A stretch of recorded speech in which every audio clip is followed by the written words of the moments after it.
নমস্কাৰ ভাস্কৰজ্যোতি এষ্ট্ৰ বাস্তু জ্ঞান চেনেললৈ পুনৰ এবাৰ সকলোকে মই স্বাগতম জনাইছোঁ। আজি মই পুনৰ আপোনালোকৰ মাজলৈ এটা নতুন ভিডিঅ' লৈ আহিছোঁ আৰু এই কণ্টেণ্টটোত মই আপোনালোকক আহিবলগীয়া এই মাৰ্চ মাহৰ এটা বিপৰীত ৰাজযোগৰ বিষয়ে ক'ম। বিপৰীত ৰাজযোগ যিকেইটা ৰাশি দেখা পাইছোঁ মই তাক লৈ মই এটা কণ্টেণ্ট বনাইছোঁ। আশা কৰিছোঁ আপোনালোকে সকলোৱে এই কণ্টেণ্টটো প্ৰথমৰ পৰা শেষলৈকে সম্পূৰ্ণ চাব আৰু তেতিয়ালৈকে আপোনাৰ নিজৰ সকলোৰে এটা জ্ঞান আহৰণ হ'ব আৰু আপোনালোকে গম পাব যে বিপৰীত ৰাজযোগনো কি। প্ৰথমে মই আপোনালোকক মহাশিৱৰাত্ৰিৰ হাৰ্দিক অভিনন্দন ও শুভেচ্ছা জনাইছোঁ।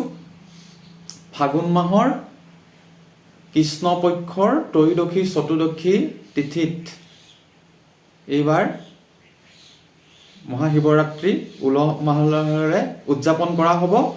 আমাৰ অহা ইংৰাজী 8 মাৰ্চ 9 মাৰ্চ 10 মাৰ্চ তাৰিখে মহাশিৱৰাত্ৰিৰ পৰ্ব পৰিছে।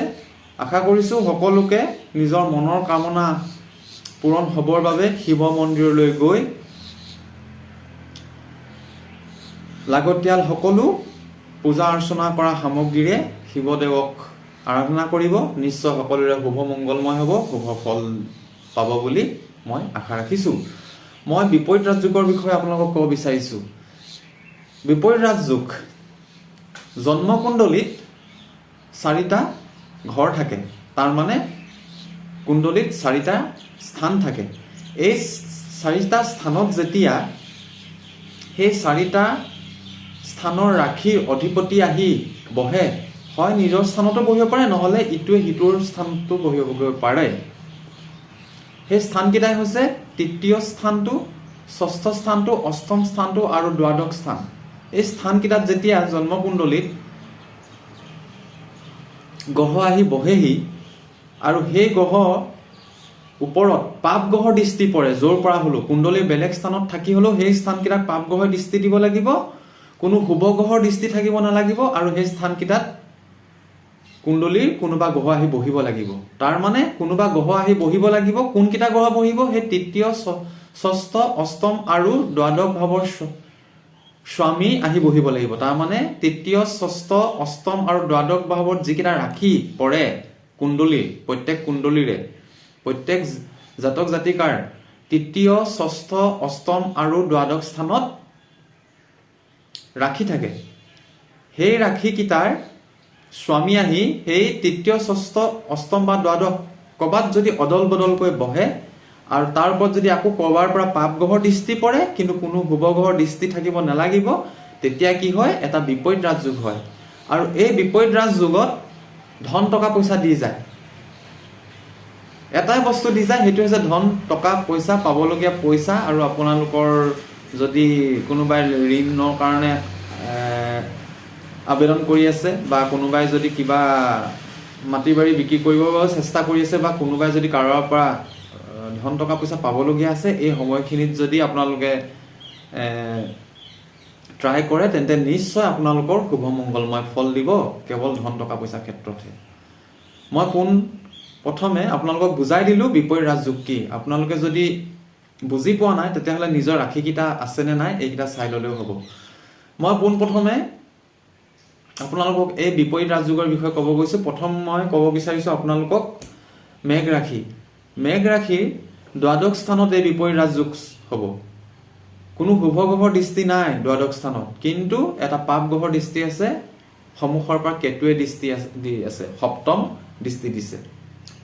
আপোনালোকৰ যদি কোনোবাই বিদেশৰ লগত জড়িত কোম্পানীত কৰ্ম কৰি আছে, মেঘ ৰাশিৰ জাতক জাতিকাসকলে নিশ্চয় ধন টকা পইচা আহিব। কোনোবাই যদি ব্যৱসায় কৰি আছে তেন্তে তেওঁলোকৰো ধন টকা পইচা আহিব।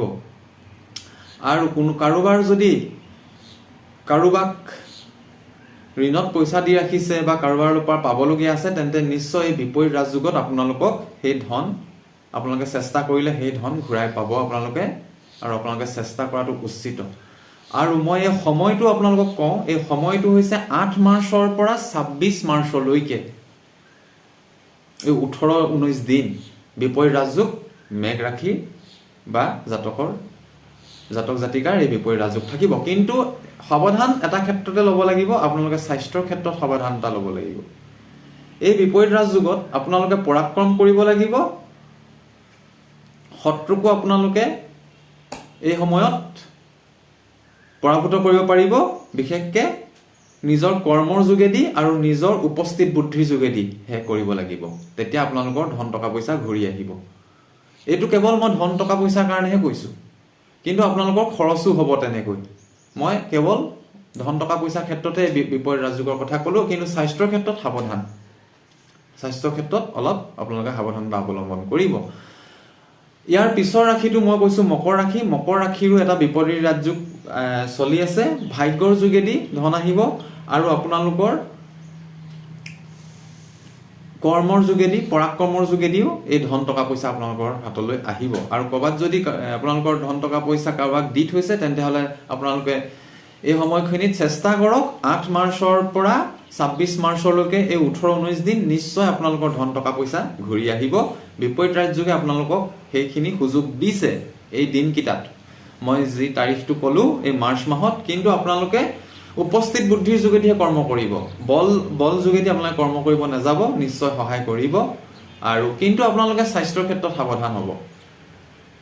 থাইৰয়ডৰ ক্ষেত্ৰত হওক, স্কিনৰ ক্ষেত্ৰত হওক বা জ্বৰ কাহৰ ক্ষেত্ৰত হওক, এই মকৰ ৰাশি জাতক জাতিকাসকলে অলপ সাৱধানতা অৱলম্বন কৰিব। ইয়াৰ পিছৰ ৰাশিটোৰ কথা ক'ব গৈছোঁ মই তুলা ৰাশি। তুলা ৰাশি শত্ৰু স্থানত বিপৰীত ৰাজযোগ হৈছে। শত্ৰুক আপোনালোকে পৰাস্ত কৰিব পাৰিব। কোনোবাই যদি আবেদন কৰিছে ঋণ ল'বৰ বাবে বেংকৰ যোগেদি, তেনেহ'লে নিশ্চয় এই যুগটোত আপোনালোকৰ শুভ মংগলময় ফল দিব। বিদেশৰ পৰা ধন অহাৰ দুৱাৰ মুকলি হ'ব। কোনোবাই যদি বিদেশৰ কোম্পানীৰ লগত কাম কৰি আছে, কোনোবাই যদি ব্যৱসায় কৰি আছে বিদেশৰ পৰা, তেন্তে নিশ্চয় এই বিপৰীত ৰাজযোগে আপোনালোকক সহায় কৰিব। আৰু কেৱল আপোনালোকেও স্বাস্থ্যৰ ক্ষেত্ৰত সাৱধানতা অৱলম্বন কৰিব। স্বাস্থ্যৰ ক্ষেত্ৰত কিন্তু অকণমান দুৰ্বলতা অনুভৱ কৰিব পাৰে। সেই দুৰ্বলতা যাতে আপোনালোকৰ শৰীৰত আশ্ৰয় নাপায়, তাৰ বাবে পৰাক্ৰমো কৰিব। কিন্তু ধন উপাৰ্জনৰ ক্ষেত্ৰত খুব সুন্দৰ মুহূৰ্ত। আৰু মই একেবাৰে আৰু এটা ৰাশি দেখা পাইছোঁ, সেইটো হৈছে সিংহ ৰাশি। সিংহ ৰাশি বিপৰীত ৰাজযোগ মই দেখা পাইছোঁ। ধন স্থানৰ পৰা কেতুৰ পাপ দৃষ্টি পৰি আছে আপোনালোকৰ অষ্টম স্থানত। অষ্টম স্থানটো গুপ্ত বিদ্যাৰ স্থান হয়। এই গুপ্ত বিদ্যাৰ লগত জড়িতসকলে, যিসকলে কিবা তন্ত্ৰ মন্ত্ৰ প্ৰয়োগ কৰে বা পূজাৰীয়ে হওক বা জ্যোতিষশাস্ত্ৰৰ লগত জড়িতসকলৰ ধন উপাৰ্জন হ'ব। আপোনালোকৰ বংশ পৰিয়ালৰ পৰা ধন উপাৰ্জন হ'ব পাৰে, বা আপোনালোকৰ যিদৰে মই কৈছোঁ কাৰোবাৰ যদি ঋণ ল'বলগীয়া আছে, কাৰোবাৰ পৰা যদি পইচা পাবলগীয়া আছে, নিশ্চয় আপোনালোকে এই বিপৰীত ৰাজযোগৰ সময়ত চেষ্টা কৰক, আপোনালোকৰ ধন ওলাই আহিব। কিন্তু আপোনালোকক এটাই কথা কৈছোঁ, উপস্থিত বুদ্ধিৰ যোগেদিহে কৰিব এই কৰ্ম। খং ৰাগ বল প্ৰয়োগ কৰিলে কিন্তু বিপৰীত ৰাজযোগে আপোনালোকক ফল নিদিব। আৰু আপোনালোকৰ স্বাস্থ্যৰ ক্ষেত্ৰত সাৱধান হ'ব। স্বাস্থ্যৰ ক্ষেত্ৰত আপোনালোকে গুপ্ত অংগত আপোনালোকৰ দুৰ্বলতা অনুভৱ কৰিব পাৰে, পাইলছ আদিৰ দৰে ৰোগ হ'ব পাৰে। এই বিপৰীত ৰাজযোগৰ ক্ষেত্ৰত ধন দিব, কিন্তু মই এই 4টা ৰাশি যি ক'লোঁ এইকেইটাই কিন্তু স্বাস্থ্যৰ ক্ষেত্ৰত সাৱধানতা অৱলম্বন কৰিব। কাৰোবাৰ থাইৰয়ডৰ প্ৰব্লেম হ'ব পাৰে, কাৰোবাৰ পানী লগা জ্বৰ হ'ব পাৰে, কাৰোবাৰ কাহ হ'ব পাৰে, কাৰোবাৰ শৰীৰ দুৰ্বলতা অনুভৱ কৰিব পাৰে। বিপৰীত ৰাজযোগে কিন্তু স্বাস্থ্যৰ ক্ষেত্ৰত দুৰ্বলতা দিয়ে, কিন্তু ধন দি যাব। কিন্তু উপস্থিত বুদ্ধিৰ যোগেদি কৰ্ম কৰিব, নিশ্চয় আপোনালোকৰ পাবলগীয়া ধন ওলাই আহিব আৰু আপোনালোকৰ শুভ ফল, শুভ মংগলময় ফল দিব। এই বিপৰীত ৰাজযোগৰ ক্ষেত্ৰত মই এই 4টা ৰাশিৰ কথা ক'লোঁ আপোনালোকক। মেঘ, মকৰ, তুলা আৰু সিংহ। এই ৰাশিকেইটাই কিন্তু ভনীয়েক, মাহীয়েক, পেহীয়েক, ককাক আইতাক, সেয়া মাকৰ ঘৰৰ ফালৰ ককা আইতাই হওক বা নিজৰ পিতৃঘৰ ফালৰ ককাক আইতাকে হওক বা খুৰাক খুৰীয়েক, এনেকুৱাবোৰৰ পৰাও ধন আহিব পাৰে। তেওঁলোকৰ পৰাও কিবা পাবলগীয়া যদি ধন টকা পইচা আছে, নিশ্চয় পাব, বা তেওঁলোকেও আপোনাক কিবা ক্ষেত্ৰত সহায় কৰিব পাৰে। কিন্তু আপোনালোকক মই ক'লোঁ, স্বাস্থ্য ক্ষেত্ৰত, ৰোগৰ ক্ষেত্ৰত আৰু সম্বন্ধ সম্পৰ্কৰ ক্ষেত্ৰত কিন্তু এই 4টা ৰাশিৰ জাতক জাতিকাই 8 মাৰ্চৰ পৰা 26 মাৰ্চলৈকে সাৱধান হৈ থাকিব। বাকী ধনৰ ক্ষেত্ৰত শুভ মংগলময় ফল পাব। এয়াই হৈছে বিপৰীত ৰাজযোগ। বিপৰীত ৰাজযোগ কি মই ভিডিঅ'টো প্ৰথমতে কৈ আহিছো, যদি বুজি পোৱা নাই আপোনালোকে তেন্তে নিশ্চয় ৰাশি কিটাৰ পৰা আপোনালোকে চাব আপোনালোকৰ নিজৰ ৰাশি কিটা ইয়াত আছে নে নাই। এতিয়া ৰাশিৰ পৰা আপোনালোকে চালে, কিন্তু কাৰোবাৰ যদি এই 4টাৰ ভিতৰত আপোনালোকে নিজৰ লগ্নটো জানে, বোলে কাৰোবাৰ বোলে মেঘ লগ্ন আৰু ৰাশি বোলে বেলেগ, মই আজি নোকোৱা কিটাৰ বাহিৰত বোলে, তেতিয়া হ'লেও লগ্নৰ পৰা ফল দিব। ৰাশি কিটাৰ পৰাও ফল দিব, লগ্নৰ পৰা ফল দিব। মেঘ, মকৰ, তুলা আৰু সিংহ লগ্নৰ পৰা আপোনালোকে চাব পাৰিব। মই যিটো কওঁ ৰাশিৰ পৰা চাব পাৰিব, লগ্নৰ পৰা চাব পাৰিব। ভাস্কৰ যদি এষ্ট্ৰ বাস্তু চেনেলটো ছাবস্ক্ৰাইব কৰিব, আপোনালোকে শ্বেয়াৰ কৰি দিব, লিংকটো দিব নিজৰ বন্ধু বান্ধৱ সম্বন্ধীয় লোকৰ মাজেদি। আপোনালোকৰ মোৰ ভিডিঅ'টো শ্বেয়াৰ কৰি দিব। আৰু আপোনালোকে জন্মকুণ্ডলী অধ্যয়ন কৰাব পাৰে। জন্মকুণ্ডলী অধ্যয়ন কৰালে নিশ্চয় আপোনালোকৰ সঠিক ফলাফল পাব। মোৰ ডেছক্ৰিপশ্যনত সকলোবোৰ দিয়া আছে, হোৱাটছএপ নাম্বাৰ দিয়া আছে, মোক যোগাযোগ কৰিব আৰু জন্মকুণ্ডলী অধ্যয়ন কৰাই নিজৰ প্ৰকৃত ফল আপোনালোকে জানিব পাৰিব। আৰু আপোনালোকৰ সহায় সহযোগিতা পাই আহিছো। আজিলৈ মই ইমানতে বিপৰীত ৰাজযোগৰ ভিডিঅ'টো সমাপ্ত কৰিছো। আহিবলগীয়া দিনত আকৌ লগ পাম, তাৰ আশাৰে নমস্কাৰ।